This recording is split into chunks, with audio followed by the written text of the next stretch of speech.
lorsque vous ne vous êtes pas compris avec Sidia, est-ce que vous aviez cherché à contacter un autre leader? Non, pratiquement non. Mais il n'était pas le seul Oui, qui mais parce qu'il le concernait. il se faisait tard. Il se faisait tard. Et plus tard, qu'est-ce que vous aviez entrepris? Vous dites? Plus tard, puisque vous n'étiez pas compris avec Sidia, Qu'est-ce que vous aviez envisagé? Non, immédiatement, j'ai repris, comment dirais-je, j'ai repris mon sommeil. Vous pensez qu'on peut reprendre le sommeil tranquillement comme ça, dans cette situation? Je n'avais plus besoin d'appeler un autre leader pour discuter quoi. Donc il fallait prendre ses responsabilités. Non. Ce serait quand même aussi enfreindre à leur liberté. Mais c'était déjà enfreint parce que vous aviez ordonné au ministre Frédéric d'interdire toutes sortes de manifestations. Monsieur Sidia Touré n'est pas un n'importe lequel. À l'époque, si j'arrivais à échanger avec une personnalité de ce genre, je me dis que c'est largement suffisant. Au lieu de me mettre à appeler encore des leaders politiques, non. D'accord. Étiez-vous au courant de la réunion des officiers supérieurs des armées? Vous dites? Est-ce que le capitaine Dadis Camara était au courant de la réunion des officiers supérieurs de l'armée? Non. Non. Non. Vous le maintenez? Oui. D'accord. Le général Ansouman Kaba, vous le connaissiez particulièrement?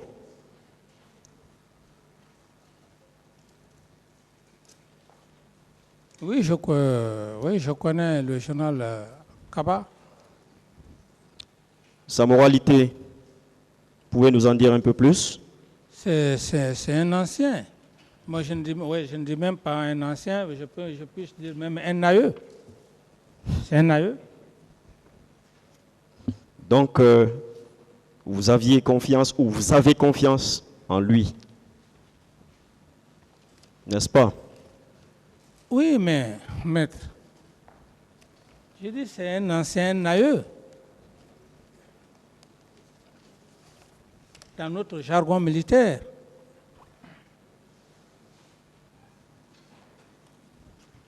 D'accord. Alors, je vais vous lire certaines de ces déclarations.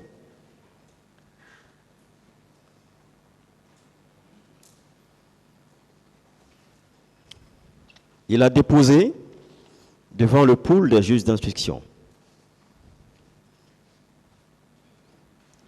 Et il a dit ceci.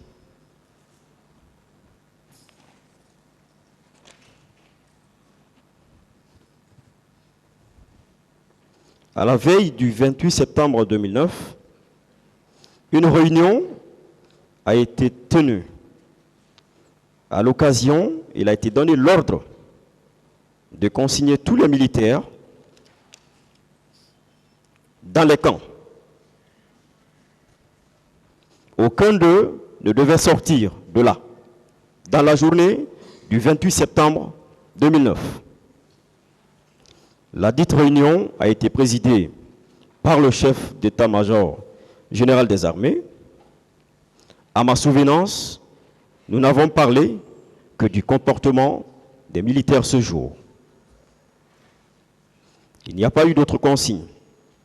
Ces consignes étaient répercutées. C'est ce qu'il a dit. Oui, que ces consignes étaient répercutées. Oui, maître. Ça, je ne saurais répondre à la place du chef d'état-major, le général Kaba. Je ne peux pas donner de commentaires à cela.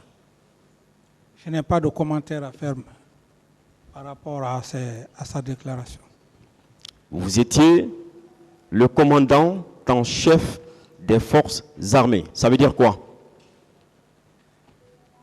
Oui, j'ai dit, maître, je n'ai pas de commentaire à faire à la déclaration du général Kaba.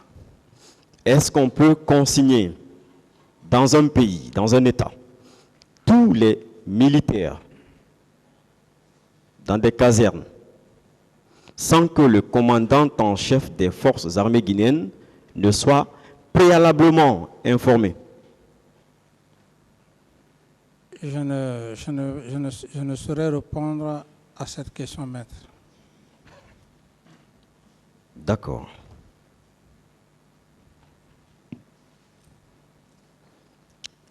Le général Baldé, est-ce que vous le connaissiez particulièrement? Oui. Sa moralité, est-ce que vous pouvez nous en dire un peu plus? Oui. Oui, allez-y. Je n'ai pas de commentaire à faire. Maître, je n'ai pas de commentaire à faire. C'est un bon militaire? Vous dites? C'est un bon militaire? Oui. Qui mérite confiance? Qui mérite confiance? Est-ce qu'il mérite confiance? Oui. Bien. Voilà ce que lui également, il a dit dans sa déposition devant le pool des juges d'instruction. À la page 2. À la date du 27 septembre 2009, j'ai été convié à une réunion à l'état-major général des armées. Quel poste, quelle fonction occupait-il à l'époque? Oui, mais le chef d'état-major général des armées a l'ascendance sur les chefs d'état-major particuliers. Donc, ce que le général Baldé vient de dire, c'était son chef hiérarchique. Oui. Ce n'est pas de cela qu'il s'agit. Lui également dit que le 27 déjà, il y avait une réunion. Il y avait une information, j'allais dire, concernant une réunion des chefs militaires. Oui, maître, c'est ce que j'ai dit. Je ne peux pas faire des commentaires par rapport à cette déclaration.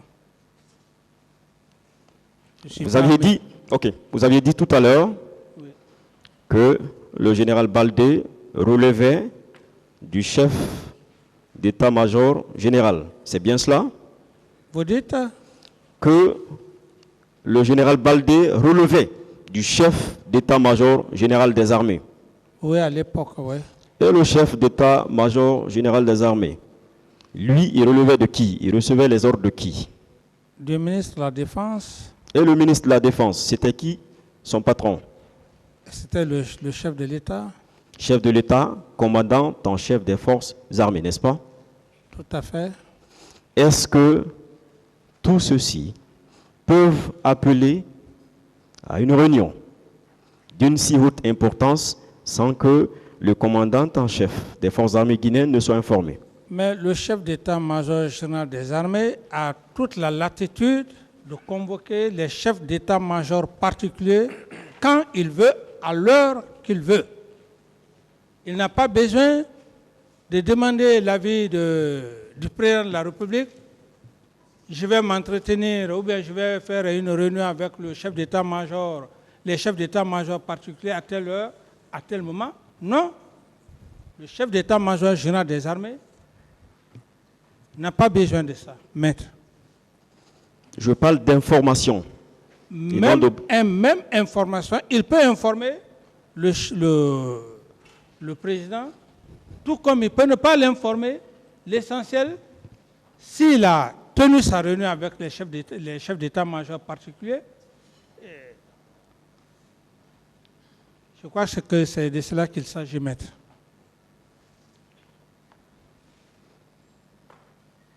D'accord. Est-ce que vous aviez été mis au courant de la décision qui avait été prise à cette date, à cette réunion du 27 des chefs militaires? Non. Est-ce que vous saviez que les militaires devaient être casernés?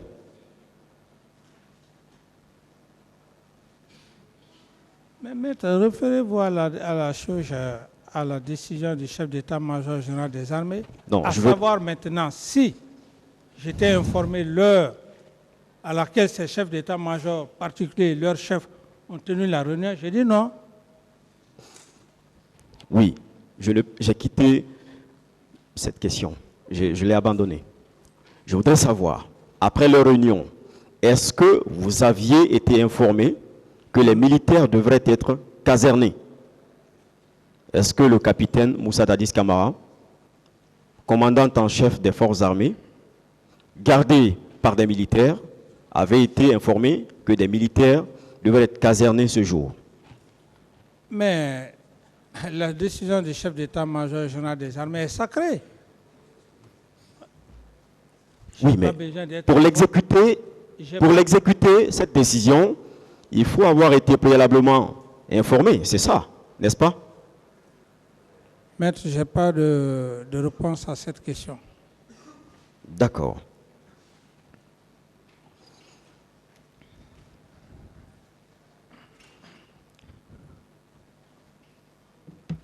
Alors, le colonel Pivi,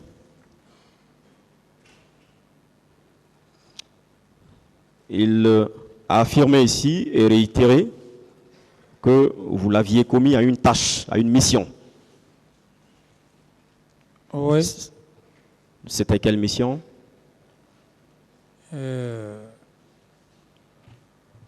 pense bien qu'il a déjà passé ici. Et je ne suis pas à mesure de reprendre tout ce qu'il a eu à dire. Non, je parle de la mission. Qu'est-ce que vous lui aviez confié? C'est cette mission que je vous parle, maître. Je dis qu'il en a suffisamment parlé de cette mission. Donc, c'est vrai que vous lui aviez demandé de traquer des militaires incontrôlés, lesquels avaient volé des véhicules militaires. C'est bien cela? Mais maître, vous-même, vous répondez à la question. Non, je veux que vous confirmiez ou que vous infirmiez, que vous dites que c'est vrai ou c'est faux. Je confirme. Bien. Donc, ça veut dire que effectivement, avant le 28 septembre, il y avait des militaires incontrôlés qui se livraient à des actes de vol. C'est bien cela? Mais une décision militaire n'est pas forcément, elle ne doit pas s'appliquer aux civils.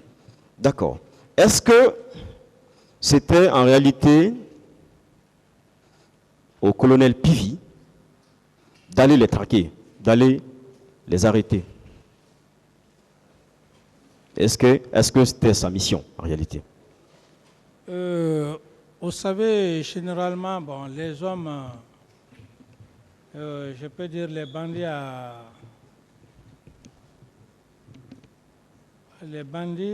de grand chemin et les braquages à vol armé, ce n'est pas aussi tout le monde qui pouvait aller à l'époque les traquer. Mais le service de Tchegboro existait déjà. Il avait été créé pour cela. Non, ici... Même de par la dénomination, on savait déjà c'était quoi la mission ou l'une des missions. Écoutez. Le secrétariat général, la lutte maître, contre la drogue et le grand banditisme. J'ai appelé le colonel Pivi. Oui. Ce jour, j'ai réagi. J'ai dit que ce n'est pas la première fois que les militaires, avec l'arme, les militaires se saisissent des armes pour traquer les véhicules des civils. Alors, je pouvais le faire avec le colonel Teboro. Mais si j'ai estimé en parler au colonel Pivi, j'estime que l'essentiel, c'était la réussite de la bonne mission.